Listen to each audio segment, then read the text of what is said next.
L'armée n'est pas seulement une institution sécuritaire. En Israël, elle est communément appelée l'armée du peuple. Mais si l'armée est universelle, certains ne peuvent pas y participer. Les autistes et personnes atteintes d'un handicap physique sont traditionnellement exemptés. Les personnes en difficulté qui ont des besoins spécifiques vont dans des centres de recrutement, mais ils leur donnent un formulaire et on leur dit « Non, vous ne servirez pas dans l'armée israélienne ».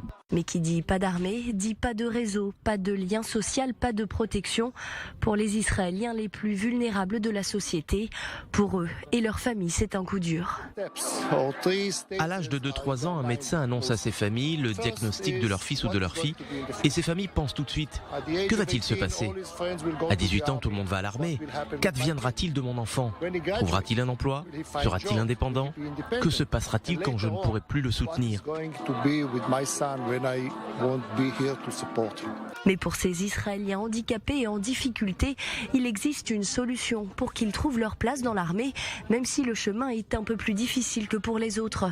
C'est notamment à l'aide d'une organisation spéciale en uniforme.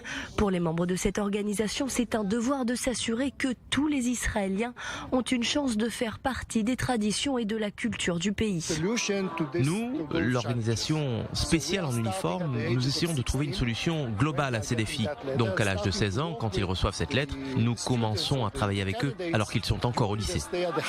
Et l'organisation peut compter sur le soutien financier de nombreuses grandes entreprises.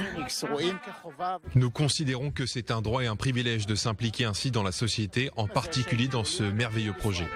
Il se déroule bien et c'est l'un des meilleurs. Tout le monde est fier de lui et nous aussi. C'est un jour très important et joyeux pour nous.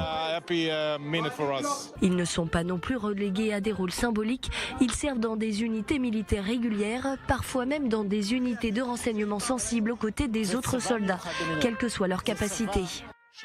Tsahal est une armée très spéciale qui d'une part utilise la force mais ne néglige pas qu'il y a une composante spirituelle. Cela signifie prendre le maillon le plus faible de la société et le rendre plus fort pour leur faire sentir qu'ils sont tous égaux. Ils quittent donc cette cérémonie en soldats égaux, des soldats de Tsahal, chacun et chacune ayant leur destin lié, notamment avec leur pays.